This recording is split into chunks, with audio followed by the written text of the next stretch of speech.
आज हम आपको अंक ज्योतिष की जानकारी देंगे। आप सोचेंगे कि कुंडली के आधार पर ज्योतिषीय जानकारी के अलावा क्या हमें अंक ज्योतिष को भी महत्व देना चाहिए? तो मैं आपको यह कहना चाहूंगा कि यदि हम अपने पूर्वजों और विद्वानों की बात से अपनी सहमति रखते हैं, उनमें हम एक ट्रस्ट रखते हैं, एक विश्वास रखते हैं, तो आपको जानकर यह सुखद अनुभव होगा कि हमारे जो बुजुर्गवार रहे और हमारे जो विद्वान लोग रहे, उन्होंने अंकों के महत्व को समझा और अंक ज्योतिष के बारे में हमें जानकारी दी। वे अपने जीवन में कहीं न कहीं सुखद परिणामों के लिए, पॉजिटिव रिजल्ट्स के लिए न्यूमरोलॉजी, जिसे हम अंक ज्योतिष कहते हैं, इसका वे समय समय पर प्रयोग करते रहे। हम आज आपको इनिशियल स्टेज से न्यूमरोलॉजी यानी कि अंक ज्योतिष की जानकारी देंगे, ताकि जो आप मेरा वीडियो देख रहे हैं, सुन रहे हैं, आप स्वयं अंक ज्योतिष के आधार पर शुभ अशुभ की जानकारी अपने खुद के लिए, अपने बच्चों के लिए, अपने पूर्वजों के लिए मालूम कर सकते। हम इसकी जानकारी ले और दे, उसके पहले आपसे मैं कहना चाहूंगा कि वीडियो पूरा देखा करें। अगर आज तक आपने सब्सक्राइब नहीं किया है, जरूर सब्सक्राइब करें, बेल आइकन दबाएं। मैं कोशिश करूंगा कि मेरे चैनल का लिंक डिस्क्रिप्शन में मैं डाल दूं, ताकि आपको ये जानकारी तो हो ना कि मेरे चैनल पर वीडियोज कौन कौन से हैं।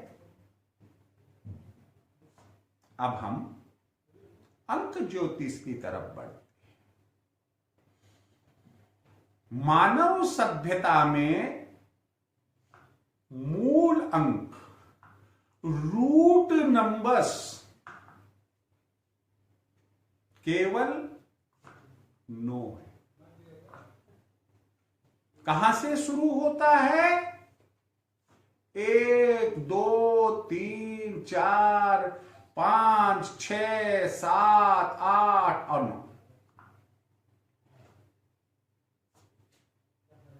10वां नंबर गणित के हिसाब से है 0, लेकिन अकेले में उसका कोई मान ही नहीं होता है, वो 0 है। हालांकि बिना 0 के ये दुनिया नहीं चल सकती है, क्योंकि 0 ही एक ऐसा अंक बनता है जो दूसरे के साथ जुड़कर उसको 10 टाइम्स पावर दे देता है। एक के साथ जुड़ता है 10 बना देता है, 10 के साथ जुड़ता है तो उसका 10 टाइम्स 100 बना देता है, और इसी ऑर्डर में। लेकिन हम रूट नंबर्स 1 से 9 तक की बात करेंगे। मूल अंक देखिए जनाब, यू नो वेरी वेल क्या कि ग्रह भी 9 होते, सूर्य, चंद्र, मंगल, बुध, गुरु, शुक्र, शनि, राहु, केतु, और मूल अंक भी 9 है। एक कैसा ये कोइंसिडेंस है जिसे हमें एक्सेप्ट करना पड़ेगा, स्वीकार करना पड़ेगा। हर अंक का अपना एक ग्रह होता है। हर ग्रह किसी न किसी एक अंक का प्रतिनिधि होता है। कैसे? जैसे मूल अंक यदि 1 है तो उसका सूर्य है, मूल अंक यदि 2 है तो उसका चंद्र प्रतिनिधि ग्रह है, मूल अंक यदि 3 है उसका प्रतिनिधि ग्रह गुरु है, मूल अंक यदि 4 है तो उसका प्रतिनिधि ग्रह राहु है। यदि मूल अंक 5 है तो उसका प्रतिनिधि ग्रह बुध है, मूल अंक 6 है, प्रतिनिधि ग्रह शुक्र है, मूल अंक यदि 7 है तो प्रतिनिधि ग्रह केतु है, मूल अंक यदि 8 है तो प्रतिनिधि ग्रह शनि है, और यदि मूल अंक 9 है तो प्रतिनिधि ग्रह जो रह गया यानी कि मंगल है। 1 सूर्य, 2 चंद्र, 3 गुरु, 4 राहु, 5 बुध, 6 शुक्र, 7 केतु, 8 शनि और 9 मंगल। आप ये देखेंगे कि धर्म कोई सा भी हो, हर धर्म में अंकों को इंपॉर्टेंस दी गई है। हम यदि किसी संत महात्मा के नाम के पहले कुछ अच्छा लिखना चाहते हैं, हम श्री श्री 108 लिखकर, ये श्री श्री 108 जो 108 है अंकी है, माला 108 मनी है। हालांकि 27 मनियों की भी होती है, 54 मनियों की भी होती है जनरली, लेकिन 108।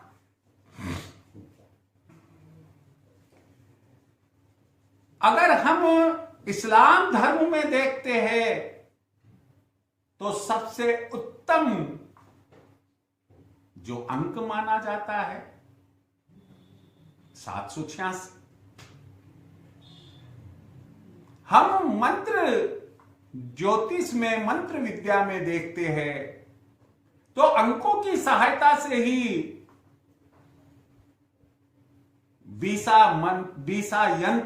यंत्र विद्या में, सॉरी मंत्र की बजाय यंत्र विद्या में हम देखते हैं तो वो चाहे यंत्र भोजपत्र पर लिखा हो, चांदी के पत्र पर लिखा हो, दीवार पर सिंदूर से बनवाया हो, आप पाएंगे कि वो चाहे 20 यंत्र हो, 36 यंत्र हो, कैसा भी हो, उसमें अंकों का ही तो खेल है, अंकों का ही तो महत्व।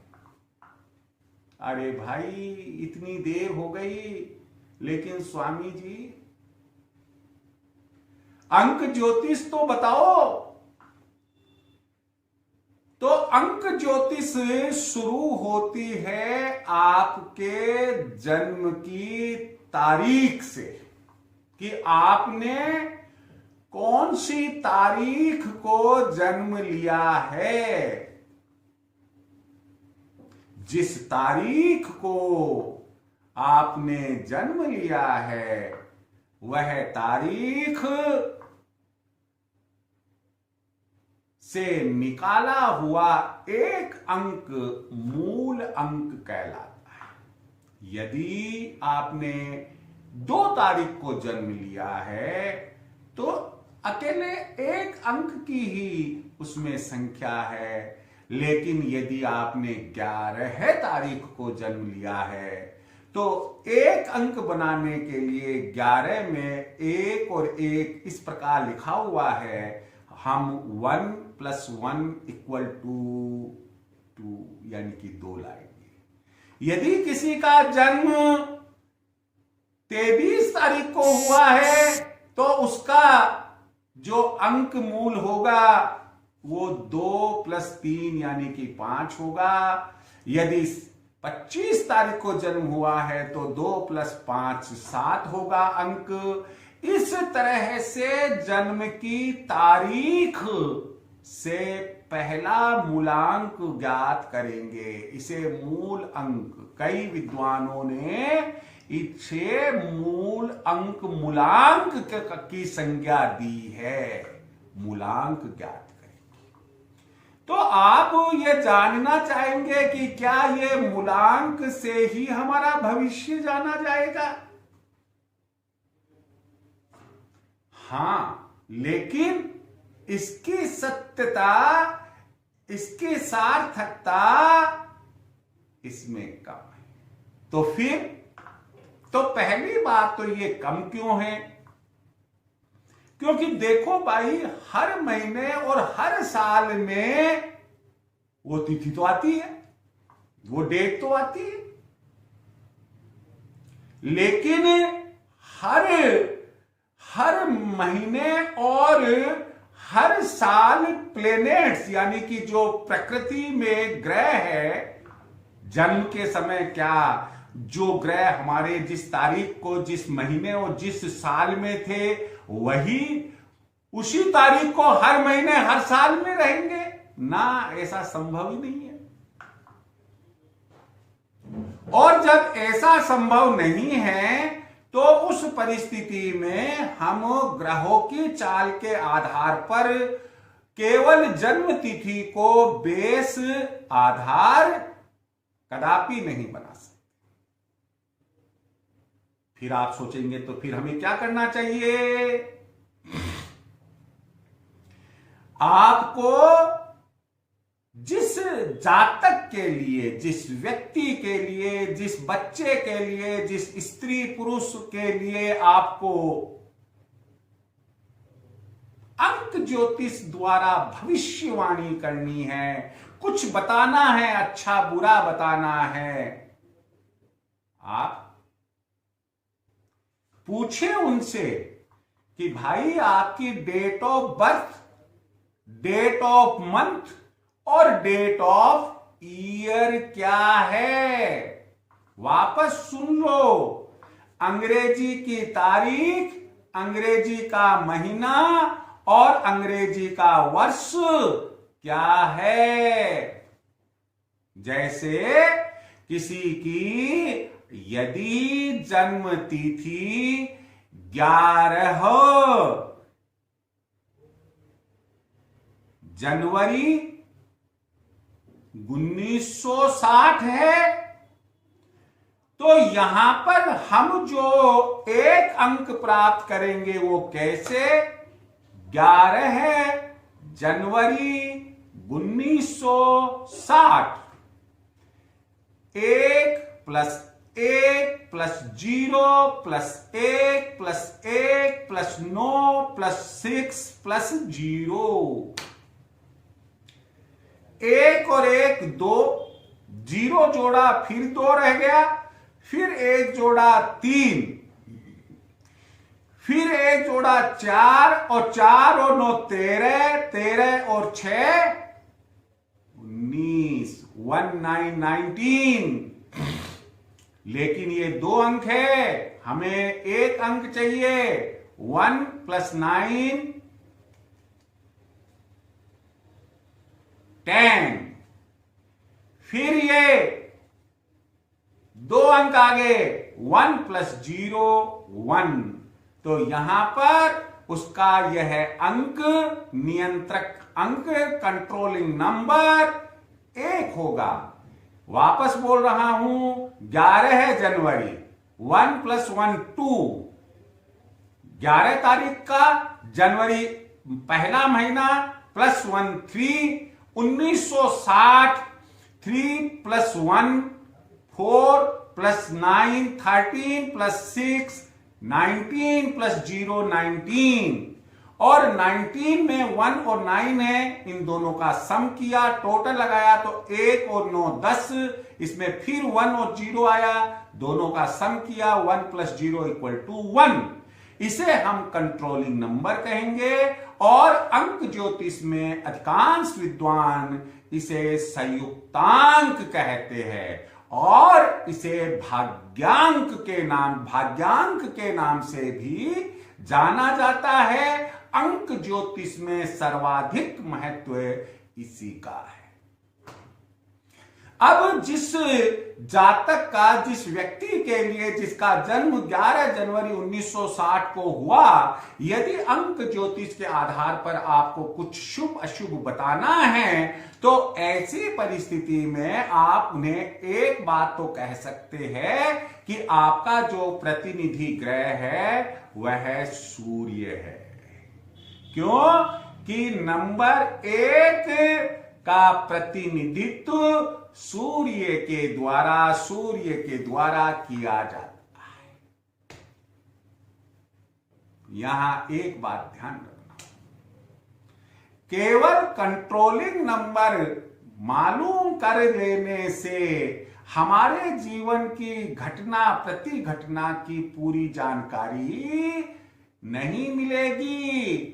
हो सकता है कि अंक जो बोल रहा है, लेकिन मैंने कुछ ऐसे काम किए हुए हैं, वो भी बोलने में रोजाना आते हैं, और उनका संग, उनका साथ पॉजिटिव नहीं है। अब आप सोचेंगे कि ऐसा कौन सा काम है? वो है मेरा नाम। जैसे मान लो राम कुमार शर्मा नाम है, तो आप ने कंट्रोलिंग नंबर, संयुक्तांक, भाग्यांक मालूम किया, 1 आया, और 1 भाग्यांक यह बता रहा है कि वो बलवान, शक्तिशाली, मेधावी, यशस्वी और समाज में प्रतिष्ठा पाने वाला, व्यवसाय पेशे में, नौकरी के अंदर अच्छे पोजीशन पर अधिकारी होने वाला होना चाहिए। परंतु ऐसा नहीं है। क्यों? आखिर क्यों? विद्वान व्यक्ति कहते हैं कि वो इसलिए कि उनका सारा काम जन्म तो हुआ है 11 जनवरी 1960 को, लेकिन उनका सारा काम राम कुमार शर्मा के नाम से होता है। तो क्या कभी हमने ये जो लेटर्स उसके काम आए हैं राम कुमार शर्मा लिखने में, उनका भी कंट्रोलिंग नंबर निकाला है क्या? और क्या वो कंट्रोलिंग नंबर और डेट ऑफ बर्थ के आधार पर जो कंट्रोलिंग नंबर है, दोनों मैच खा रहे हैं? मेरी बात वापस सुनिए। डेट ऑफ बर्थ का कंट्रोलिंग नंबर आपका 1 आ रहा है।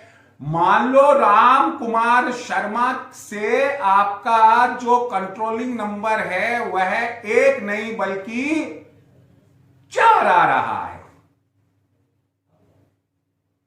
तो ऐसी परिस्थिति में अब आपके लिए कोई भी भविष्यवाणी करे तो वो 1 के लिए करे या 4 के लिए करे? आप सोच में पड़ गए। आप सोचने लग गए यार ये सर हमें काय में उलझा चुके हैं। उलझने की भाई साहब कोई बात नहीं है। जहां जहां वो राम कुमार शर्मा लिखते हैं काम में सफलता नहीं मिलती, आर के शर्मा लिखते हैं उन्हें काम में सफलता मिलती। अब आप देखिएगा कि आर के शर्मा से तो उनको काम में सफलता मिल रही है, राजकुमार शर्मा से नहीं मिल रही है, तो फिर ये माजरा क्या है? यही बात विद्वान पुरुषों ने कहा। एक बार एक बच्चे को उसकी मां ले गई और कहा कि महाराज, एक पंडित जी के पास ले गई। बड़े पहुंचे हुए पंडित जी थे। महाराज, इसके पेट दुखता है और हमने एलोपैथी, आयुर्वेदिक, होम्योपैथी सारे इलाज करवा लिए, लेकिन पेट का दर्द ठीक नहीं हुआ। महाराज ने कहा कि इसका नाम क्या है? मान लो, ये मैं एग्जाम्पल के रूप में देता हूं। उन्होंने कहा कि इसका नाम तो राम प्रकाश है। पंडित जी ने कहा कल से इसको रामुड़िया बुला करो, रामू बोला करो। रामुड़ा रहने दो, अच्छा नहीं लगता है, वो लिखने में भी बड़ी बुराई लगती है। रामू बोला करो, फिर आना 15 दिन बाद में, और घर में सबको कह देना इसको रामू बोले, दोस्तों को कह देना इसको रामू बोले। आप आश्चर्य करेंगे कि कुछ ही दिनों में उस बच्चे का पेट दर्द ठीक हो जाता है। यह चमत्कार नहीं है, बल्कि यह एक युति है। और महाराज को यह मालूम था कि इसकी जो डेट ऑफ बर्थ और इसका जो नाम है वो इसको सूट नहीं कर रहा है, और उन्होंने नामकरण ही बदल दिया। इसलिए आप पाएंगे कि जब भी हम अपने बच्चों का नाम रखते हैं तो किसी अच्छे विद्वान पुरुष के पास जाकर हमें एक सार्थक अर्थपूर्ण नाम की खोज करनी चाहिए, पूछना चाहिए, और एक सार्थक नाम ही रखना चाहिए। आप समाज में पाएंगे, आप व्यापारिक जगत में पाएंगे, आप औद्योगिक जगत में पाएंगे क्या कि केवल कंपनी नाम की वजह से चल रही है। केवल व्यक्ति को, जैसे एस.सी. शर्मा, कोई नहीं जानता एस.सी. का फुल फॉर्म क्या है, वो जगत में प्रसिद्ध हो गए एस.सी. शर्मा, और डंका बज रहा है उनका। और यदि गांव में वो जाते हैं, गांव में पूरे नाम से बोला जाता है, अरे सुरेश अठीना आजिए, वहां उनकी कोई वैल्यू नहीं है। लेकिन वही गांव में यदि उनके ऑफिस के, कंपनी के कोई आते हैं और पूछते हैं कि मिस्टर एस.सी. शर्मा रहते हैं कहीं, तो एकदम सबको ऐसा शौक लगता है कि यार ये इतना बड़ा आदमी है। यानी आप देखिए, एक तो सुरेशिया और एक एस.सी. शर्मा। व्हाट, क्या ताज्जुब वाली बात है कि उसकी गरिमा बढ़ जाती है। तो आप यहां ध्यान रखिएगा, क्या ध्यान रखना है कि डेट ऑफ बर्थ से आपने तिथि के मूलांक ज्ञात किए जिस तिथि को, लेकिन वह सफिशिएंट नहीं होता है, इनफ नहीं है। आपको डेट में डेट, मंथ, ईयर, इन तीनों को जोड़ना पड़ेगा और उसका एक अंक पाना पड़ेगा, जिसकी विधि मैंने आपको बताई है। और उसके बाद, अब आप सोच रहे हैं कि ये जो रमेश चंद्र शर्मा बोले, राम कुमार शर्मा बोले, एस.सी. शर्मा बोले, इनका कंट्रोलिंग नंबर कहां से कैसे आया, उसमें तो हमने अंक नहीं लिखा, और हमने RAM Ram KUMAR Kumar SHARMA Sharma लिखा, तो ये राम कुमार शर्मा और RK शर्मा, इनसे नंबर कैसे बना, कंट्रोलिंग नंबर कैसे बना। तो ये जो कंट्रोलिंग नंबर कैसे बना और डेट ऑफ बर्थ से वो मैच खाता है या नहीं, नाम जो चल रहा है वही सही रहेगा उस व्यक्ति का, या उसे बदलना पड़ेगा, राम कुमार शर्मा की जगह R कुमार शर्मा रखना होगा, या राम के शर्मा रखना पड़ेगा, या RK शर्मा रखना होगा। आखिर कौन सा वह नाम इख्तियार रखे कि ताकि वो उसकी जन्म तारीख, महीना और वर्ष से ज्ञात भाग्यांक और संयुक्तांक से मैच खा सके, वही नाम सर्वश्रेष्ठ होगा। आपको बार बार प्रैक्टिस करनी पड़ेगी, लेकिन कैसे करेंगे? सबसे बड़ी बात तो है कि कैसे करेंगे। तो मैं आपको एक जानकारी देना चाहूंगा कि ABCD से लेकर XYZ तक हर अल्फाबेट अर्थात हर लेटर को एक कोड नंबर दिया गया है, और उस कोड नंबर को ध्यान में रखकर अपने नाम की स्पेलिंग के साथ में वो कोड नंबर आपको लिखने पड़ेंगे, उनका सम करना पड़ेगा और उनसे एक मूल अंक प्राप्त करना पड़ेगा। वह जो मूल अंक आपके नाम अक्षरों से आ रहे हैं, नामाक्षरों से आ रहे हैं, उसको मैच करेंगे आप जन्म तिथि से प्राप्त संयुक्तांक या भाग्यांक से। अगर दोनों मैच खा लेते हैं तो आई विल से, मैं आपको कहूंगा यू आर वेरी लक्की। लेकिन अगर वो मैच नहीं खाते हैं तो मैं कहूंगा आपको you must change your name. अगर आपको भविष्य में प्रगति करनी है और हर कार्य में सफलता प्राप्त करनी है, तो वो कोड नंबर क्या है हर अक्षर का, आज हम नहीं बता पाएंगे क्योंकि वीडियो काफी लंबा हो जाता है। वैसे ही लोगों के पास में कहां समय इस युग में रह गया है कि जो इतना बड़ा, इतना लंबा वीडियो देखेंगे और उस पर मनन करेंगे।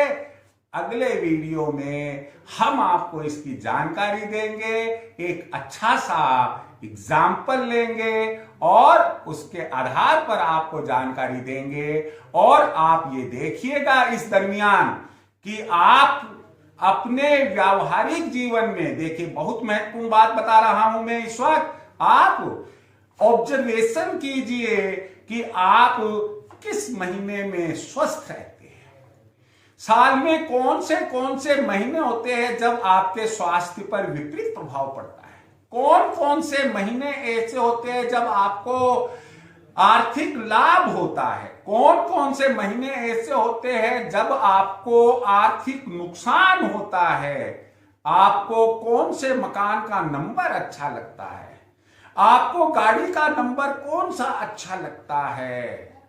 आप इन सब पर विचार करें, ऑब्जर्वेशन करें, और यदि आपको यह मालूम पड़ गया कि 2 अंक आपके लिए भाग्यशाली है, शुभ है, तो मैं आपको सजेस्ट करूंगा कि जहां जहां 2 मूल अंक बने, आप चाहे वो गाड़ी का नंबर ले, चाहे प्लॉट का नंबर ले, या आप जो भी ट्रांजैक्शन करें उसमें नंबर यदि लेने की फैसिलिटी है, तो आप 2 अंक संयुक्तांक जो बन रहा है वही लीजिए।